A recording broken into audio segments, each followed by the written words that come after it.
Saludos nuevamente a cada uno de ustedes, mis amados amigos, que el Señor les bendiga en este precioso martes, una vez más, aquí con cada uno de ustedes, aquí por medio de esta, tu emisora, aquí en este podcast, Altar 24.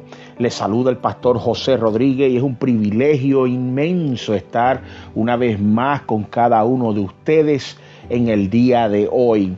Quiero, antes de comenzar a compartir el estudio de hoy, quiero darle un caluroso saludo a cada uno de ustedes quienes han escuchado los estudios bíblicos de las semanas anteriores y han comentado. Gracias por sus mensajes, gracias por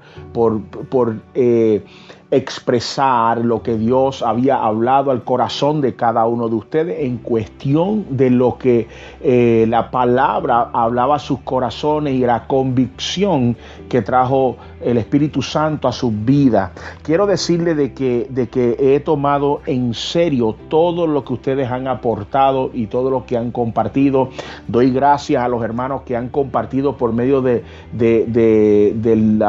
medio social acerca de este canal, de estos estudios. Y quiero decirle de que todos los días hay un ministro diferente ministrando y trayendo palabras del Señor con dinámicas quizás distintas, pero con un mensaje poderoso. Obviamente, pues yo estoy todos los martes y el propósito de los martes es de traer un estudio bíblico a cada uno de ustedes con el propósito de que ustedes tomen nota, aprendan y enseñen. Y no solamente tomen nota, aprendan y enseñen, sino que apliquen en sus propias vidas lo que Dios está trayendo a la mesa.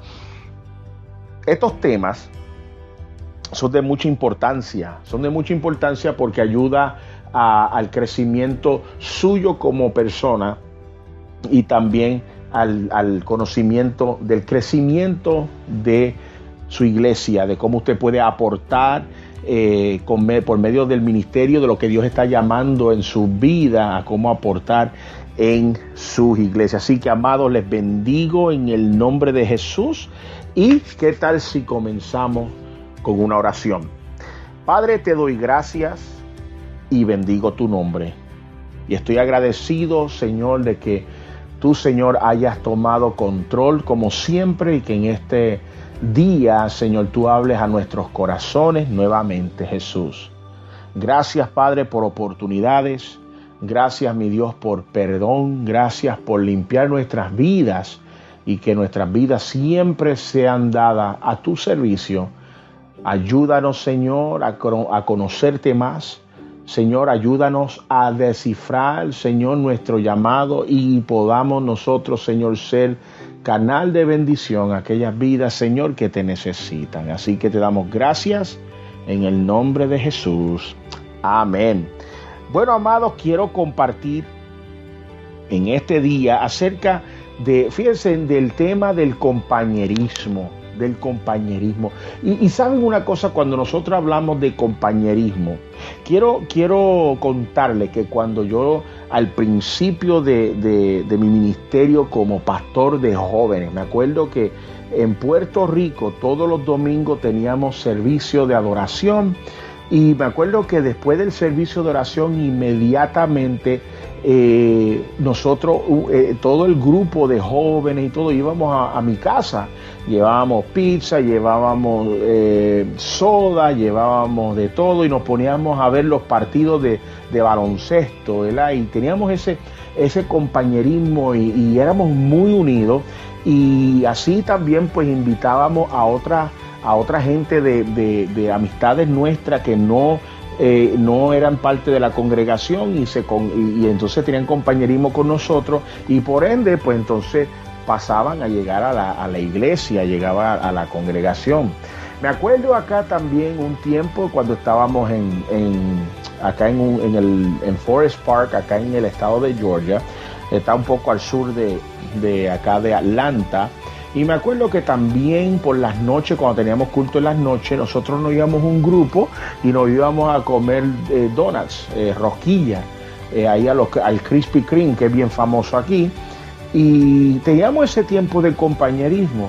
Me acuerdo también que cuando nosotros también hacíamos barbacoas en las casas y lo hacíamos muy continuo, y entonces había ese compañerismo, y eso era algo bien lindo porque no solamente nos veíamos en la iglesia los domingos, sino teníamos tiempo de compartir. Y eso es bien, bien importante. Y saben una cosa, lamentablemente en las iglesias ya eso casi no se está viendo, porque ya todo el mundo está como que en su propio mundo, en su propia agenda.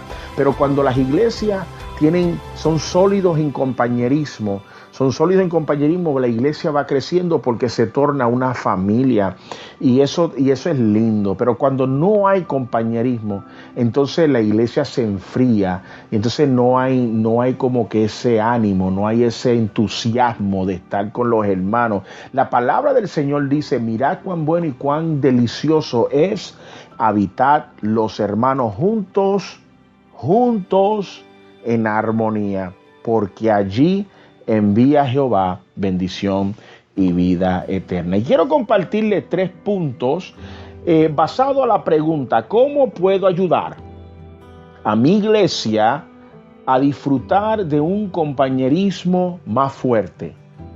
Y voy a compartirles 3 puntos en 3 versículos bíblicos, y como siempre les pido que tengan lápiz en mano, tengan su Biblia y tengan un deseo de aprender y aplicar lo aprendido.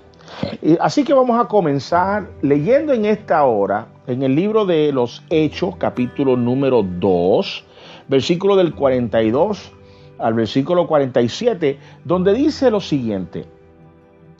Y dice: y perseveraban en la doctrina de los apóstoles, en la comunión uno con otros, en el partimiento del pan y en las oraciones, y sobrevino temor a toda persona, y muchas maravillas y señales eran hechas por los apóstoles.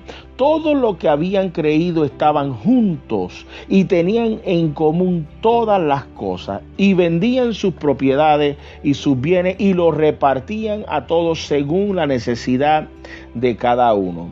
Y perseverando unánimes cada día en el templo y partiendo el pan en las casas, comían juntos con alegría y sencillez de corazón, alabando a Dios y teniendo favor con todo el pueblo.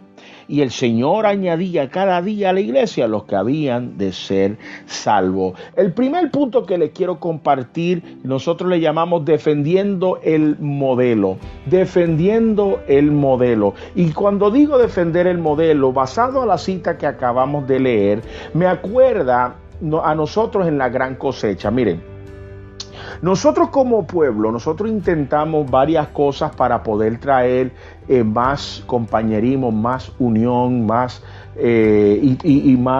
más entusiasmo y énfasis en congregarnos no solamente los domingos, sino tener ese tiempo de compañerismo. Una cosa que yo estoy segurísimo es que la iglesia que no ora, la iglesia no crece, y la oración es bien importante en el cuerpo de Cristo. Pero también yo soy fiel creyente de que cada iglesia tiene su propio ADN, cada iglesia tiene su propia dinámica. ¿Qué funciona? Pues mire, yo me crié en un ambiente eclesiástico donde íbamos al templo los domingos, íbamos al templo, se abría los lunes, íbamos al templo los miércoles, íbamos al templo los viernes.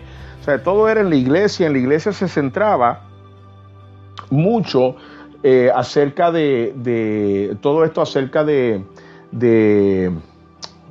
ir a la iglesia, a orar, a estudiar la palabra, y también los cultos de los jóvenes. Entonces los martes quizás y los jueves el grupo de oración se reunían y entonces tenían sus prácticas. O sea, todos los días había actividad en el templo, y eso está bien, y eso está bueno, y eso funciona a maravilla. Pero ¿qué sucede?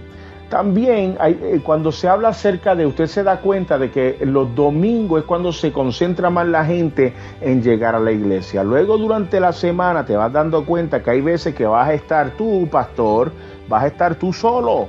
O a veces va a llegar 2 o 3 personas nada más, los demás están en su propia agenda, tienen sus trabajos, tienen sus compromisos y todo, y no te van a llegar, no van a llegar. Pero ¿qué sucede? La dinámica, cuando uno dice, ¿sabes qué? El hermano John Wesley, que fue el que inició el movimiento wesleyano de las iglesias metodistas, en su historia, él usó un método llamado pequeños grupos, y lo que se llama los pequeños grupos, lo cual el concepto se conoce hoy como células. Y nosotros practicamos mucho esas células. ¿Sabe por qué? Porque en estas células, en las casas, se concentra, y entonces llega uno a las casas, y en las casas es como que un ambiente diferente. Se hace lo mismo, se levanta un altar para el Señor, pero el ambiente es diferente y es más llamativo, y a nosotros nos ha funcionado bien. Y viendo aquí en el libro de los Hechos, donde confirma que dice, todos los que habían creído estaban juntos y tenían en común todas las cosas, vendían sus propiedades y sus bienes y los repartían a todos según la necesidad de cada uno, y perseverando unánimes cada día en el templo y partiendo el pan en las casas. O sea, los domingos nosotros llegamos a la iglesia, nosotros adoramos al Señor y tenemos ese tiempo de adoración, de lectura de la palabra, se predica la palabra, esos domingos. Durante la semana nos reunimos en una casa para orar, para ungir la casa, para bendecir el hogar, y ahí tenemos tiempo de compañerismo, y entonces ahí se invita a la gente de los vecinos para que formen parte de este compañerismo, y de ahí las iglesias van creciendo. Son métodos, no todas las iglesias van a tener ese mismo concepto que va a funcionar. Algunos van a optar por ir a la iglesia todo el tiempo que la iglesia abra las puertas, y eso pues también está bien para aquellos que va a funcionar así. Pero en otro ambiente, por ejemplo, en el caso de nosotros estamos usando el hecho de los pequeños grupos en las casas, y se abre uno, luego otra casa